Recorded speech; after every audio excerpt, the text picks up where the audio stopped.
दोस्तों नमस्कार। आज हम लोग अथ उद्यमिता अनुशासन के 6वें चरण की बात कर रहे हैं और इस चरण में सबसे बड़ा सवाल है कि क्या सफलता की कोई समय सीमा होती है। हम सब चाहते हैं कि हम जल्दी से जल्दी सफल हों और अभी आप जानते हैं कि जो समय है वो इंस्टेंट ग्रेटिफिकेशन का है, पर सच में सफलता की कोई समय सीमा होती भी है या नहीं, या कोई ऐसा तरीका है कि जिससे हम जल्दी से सफलता पा सकें। हालांकि हम ये जानते हैं कि सफलता का कोई भी शॉर्टकट नहीं होता है। तो चलिए इस सवाल का जवाब समझते हैं कि क्या सफलता की कोई समय सीमा होती है। हर इंसान जीवन में सफलता चाहता है, लेकिन क्या हम सभी जानते हैं कि सफलता का कोई शॉर्टकट नहीं है, जैसा मैंने अभी आपको बताया। और यही बात डॉक्टर स्टीफन आर कॉवे ने अपनी किताब the 7 habits of highly effective people में भी बताया है कि जो बहुत सफलतम व्यक्ति हैं उनमें ऐसी 7 आदतें होती हैं जिनकी वजह से उन्हें सफलता मिली है। तो इनके बारे में अगर हम संक्षेप में बात करें तो पहली चीज़ है कि प्रोएक्टिव बने।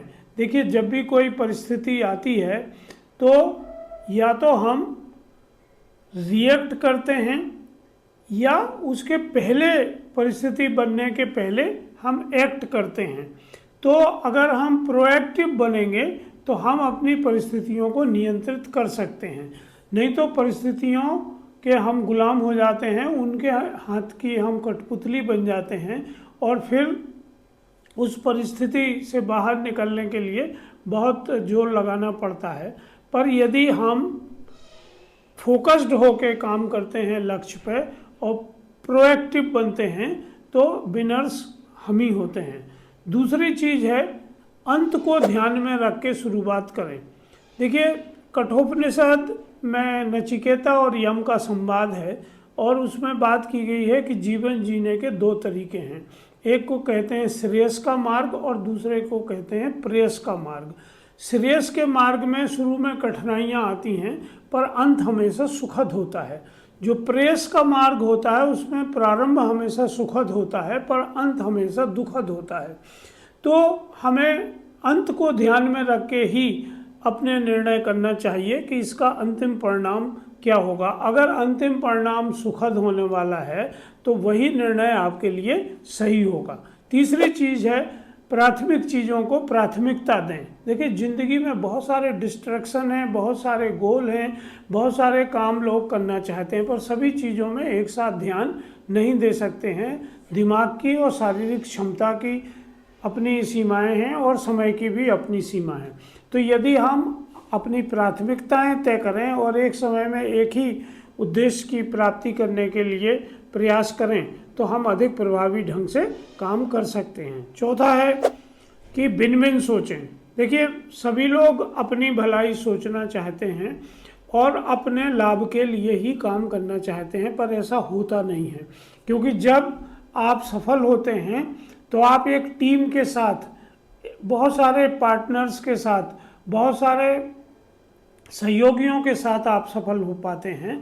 तो आपको हमेशा जब भी कोई निर्णय लेना है तो ऐसा निर्णय लेना चाहिए जो सभी के लिए लाभकारी हो, विन विन सिचुएशन क्रिएट करता हो, तो आप बेहतर तरीके से काम कर सकते हैं और अच्छे परिणाम प्राप्त कर सकते हैं। 5वीं चीज़ है, पहले समझने की कोशिश करें फिर समझाएं। आजकल जो लोग जिस विषय के बारे में बहुत कम जानते हैं वो उतना ज़्यादा ही बोलते हैं, उतना ज़्यादा ही ज्ञान देते हैं। हम YouTube या सोशल मीडिया के किसी भी प्लेटफॉर्म पर देखते हैं कि हर कोई विषय को बिना समझे ज्ञान दे रहा है। तो जब भी आपको सफल होना है, अपनी बात अपनी टीम को या दूसरे लोगों को मनवाना है, तो ये ज़रूरी है कि आपको विषय की समझ पूरी अच्छी तरह होना चाहिए और फिर ही आप किसी को सलाह या उनकी समस्या का समाधान प्रस्तावित कर सकते हैं। अगला 6वां कदम है कि तालमेल बिठाएं। जैसे कि मैंने आपसे कहा कि जब भी आपको सफल होना है और बड़े पैमाने पर सफल होना है तो एक संगठन के अंतर्गत आपको काम करना पड़ता है, बड़ी टीम बनाना पड़ती है, बहुत सारे लोगों के साथ आपको कोऑपरेट करना पड़ता है, कोलाबोरेट करना पड़ता है। तो ये तभी संभव हो पाता है जब हम अच्छे से उनके साथ तालमेल बिठाते हैं, हम उनके नज़रिए को समझते हैं, उनके सलाह को मूल्य देते हैं और उनको जो सफलता आपको मिल रही है उसका श्रेय भी संबंधित को देते हैं। तो इससे तालमेल बहुत अच्छे से बैठता है और टीम अच्छे से काम करती है। और सातवां है कि नज़र को तेज करें।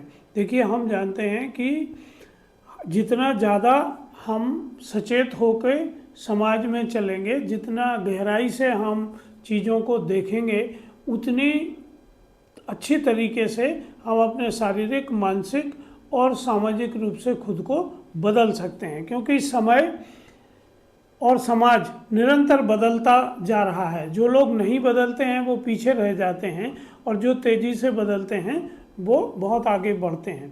तो क्या सफलता का कोई शॉर्टकट होता है? दोस्तों, सफलता का कोई भी शॉर्टकट नहीं होता है, ना सफलता की कोई समय सीमा होती है। सफलता इस बात पर निर्भर करती है कि आपने उसको प्राप्त करने के लिए कितना तीव्र, प्रगाढ़ और सच्चे प्रयास श्रद्धा के साथ किए हैं। महर्षि पतंजलि योग सूत्र में इसी बात पर जोर देते हैं कि समय की लेंथ का कोई महत्व नहीं है, बल्कि गहराई का महत्व है। तो निष्कर्ष ये है कि जिनको सफल होना है उन्हें निरंतर श्रद्धापूर्वक अपने प्रयासों को करना चाहिए, तो हम जल्दी सफल हो सकते हैं। और आप भी अपने प्रयासों में इन बातों को ध्यान रखें तो आप अपनी ज़िंदगी में सफल हो सकते हैं, चाहे काम कुछ भी हो। तो दोस्तों, अगर ये वीडियो आपको पसंद आया हो तो कृपया लाइक करें, शेयर करें और चैनल को सब्सक्राइब करना ना भूलें। चलिए, मिलते हैं अगले वीडियो में। धन्यवाद।